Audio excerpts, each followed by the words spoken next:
story time about how my crazy ex-girlfriend is trying to control my life, take over my Instagram, and keeps DMing girls on Instagram to block me. So most of you know that this girl DM'd me and asked me to block her boyfriend. Well, I contacted her boyfriend, told her about it, and he told me his story time about her. I met my crazy ex last year. We actually started talking at a party. We live in the same city and have the same friends, so I knew about her. After the night I met her at the party, I decided to ask her out. I mean, she looked like a normal, sweet girl, but little did I know that she was gonna make my life miserable. So we started following each other on Instagram and exchanged phone numbers. We went to the beach and had a really nice first date. Again, super sweet girl. We went out on 3 more dates before I asked her to be my girlfriend. On the 4th date, she came over to my family's house and we had lunch. Of course, she made the best impression on my entire family. I mean, she kind of seemed like too good to be true, you know? She was super cool, easy to talk to, and really funny. The only person out of my family that did not like her was my sister. My sister told me that she got the impression she was only acting the way she thought I wanted her to act. I told her she was being paranoid and to give her a chance. So about 2 weeks into us dating, she started staying over at my apartment. But here's the thing, she basically moved in. She brought over a bag of clothes, her toothbrush, moisturizer and shit, like girly stuff that I just had no idea about.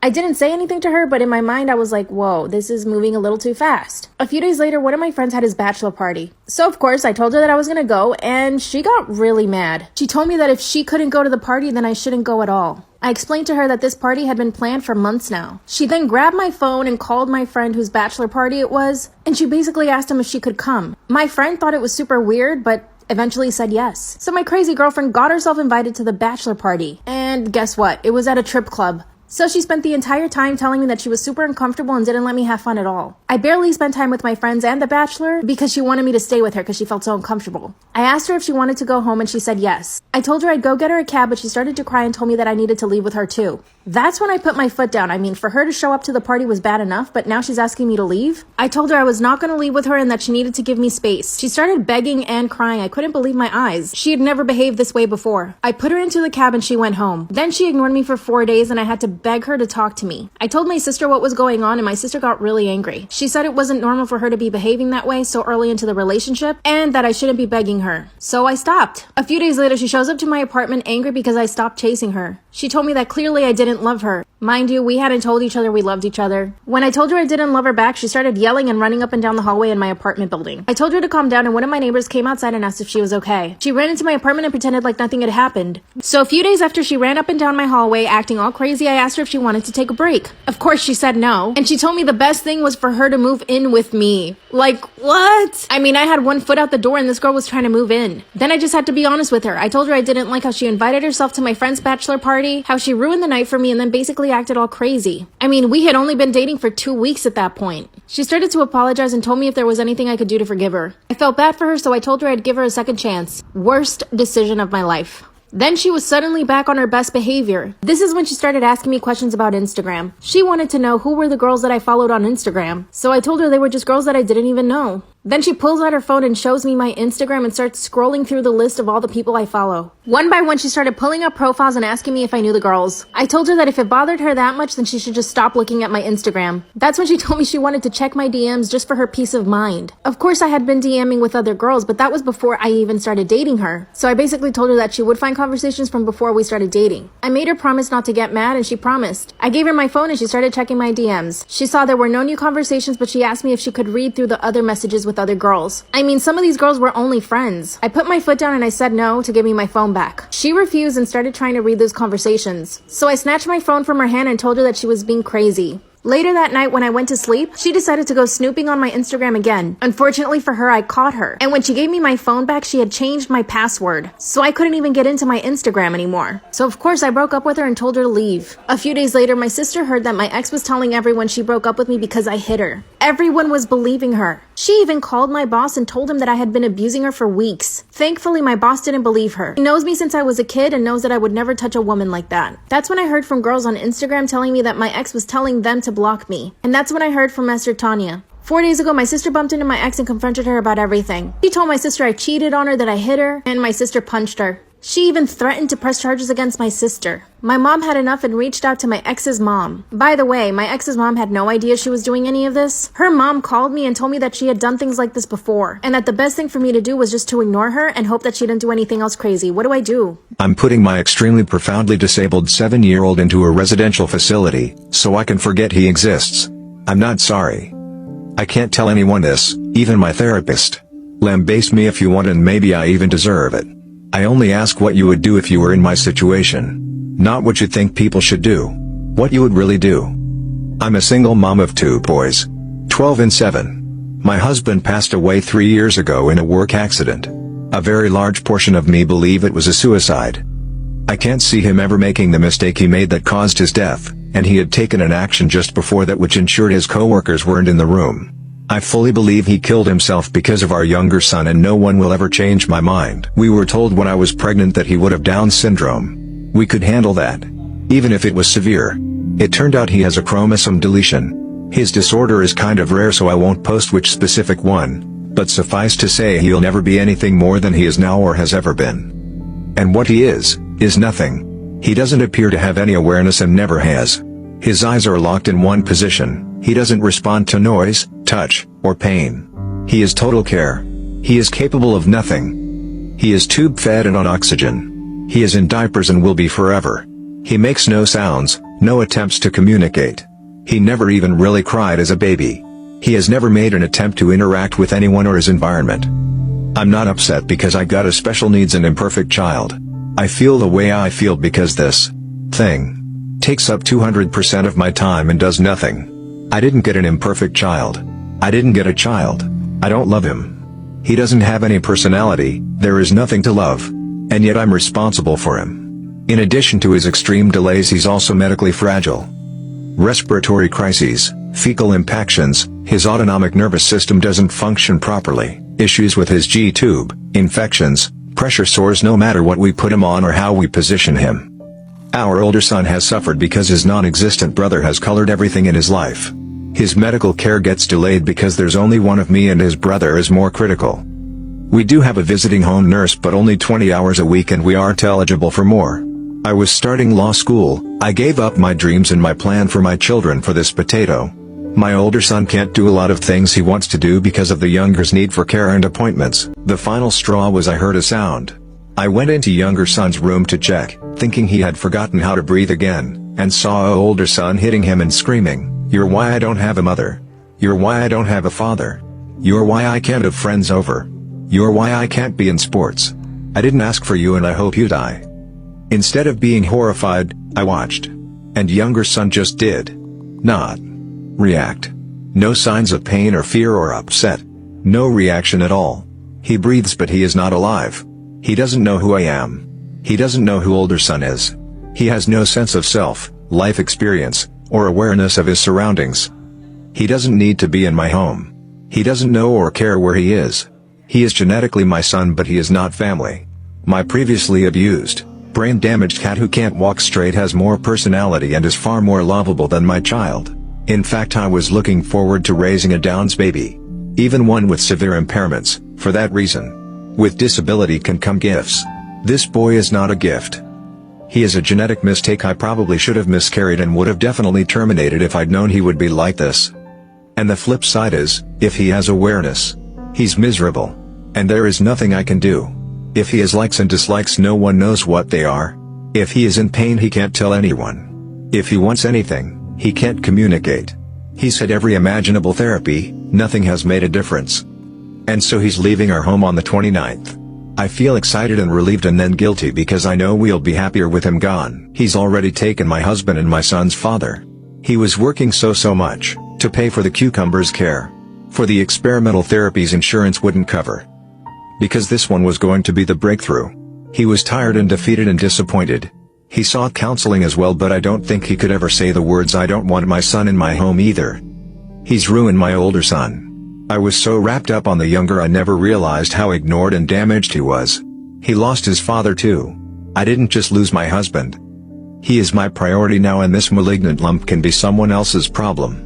At least they'll be paid a wage to care for him. At least they'll get a break from him when they punch out. I just want to never think of him again, and I'm not sorry. And for that, I'm sorry. Thanks for listening. Am I the asshole for catfishing my underage sister on Tinder and humiliating her in order to teach her a lesson? Last week, I was using my younger sister's phone because mine was dead and I needed to call a friend. Dialing my friend's number, I saw a Tinder notification of some dude messaging her. Immediately, I asked her why she's on Tinder. She's 17, and she grabbed her phone back and said, "None of your business." I decided as her big brother that I wanted to have a little fun with this. I wanted to give her the benefit of the doubt. Maybe she's just swiping for fun. So I didn't want to go straight to ratting her out to our parents. To test if she was just using for fun, I decided I was going to make a Tinder profile of someone else and message her to see if she responds. I asked a good friend of mine from back in college, who happens to be a male model, if he'd mind if I used his pictures and explained the situation. He thought it would be hilarious and told me to go for it. I created the account, set my age to 22, set my swipe radius to a mile, and quickly found my sister's account. Her age was set to 19. Lie, she's still in high school. So I was definitely more suspicious of her now. I super liked, and less than an hour later she matched and messaged me. I decided to set up a date to a fancy restaurant downtown for Sunday afternoon and told her we could head to my place afterwards. She was completely receptive and said she'd meet me there. She told our parents she was hanging out with one of her track friends and spending the night at her place. After she left, I told our parents everything and showed them all of the messages. They were pissed, and I suggested we all go to the restaurant. My dad and I just went instead and saw her sitting at a table alone, all dolled up waiting for Jim. My dad went up to her and said, "Jim's not coming," and she screamed and asked what we were doing there. I told her there was no Jim and that it was effing stupid of her to try to be meeting grown men on Tinder at that age. My dad harped onto that and lectured her about lying and meeting strange men on the internet and being so willing to go back to a stranger's place. We were a bit loud, so people were starting to look at us, and my sister eventually bursted into tears and ran out. I told my friends in a group chat the situation, and they all agreed it was hysterical, except two of my female friends who said I was an asshole and cruel to her. My other friends defended me and said she needed to be taught a lesson. Now I've been wondering who's right and maybe if I went too far. Am I the asshole for not leaving with my newborn twins and toddler while my sister had a meeting? I, 23 female, have a 2-year-old son and 2-month-old twins. I'm a stay-at-home mom, and my sister, 25 female, who is in grad school, has been staying with us while her apartment building gets fumigated. She had a meeting with one of her professors to talk about some stuff regarding a project and set her laptop up in the kitchen. It's worth noting that the kitchen is right off the children's play area/bedroom, and she also has a bedroom all to herself that has a desk and the Wi-Fi is decent in it. About 5 minutes into her meeting, my 2-year-old, who was playing with his toy trucks, got hurt and started crying. He wasn't even having a tantrum, just crying because he got hurt. After a few minutes, my sister excuses herself from her meeting for a moment and yells at me to take the kids out of the house and that she needs total silence. I told her I wasn't going to take my 3 small children out by myself with no stroller, which was unfortunately left in the car my husband took that morning. She has been telling me all week that I ruined her meeting and I need to get my children under control. My parents agree that I was being unreasonable. Am I the asshole? Find somewhere else. Find somewhere else. If it's that important of a meeting, you can find a quiet place to go.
em phải quen là tầm chục ông đấy, nhìn cái mặt cái kia là mình biết đâu là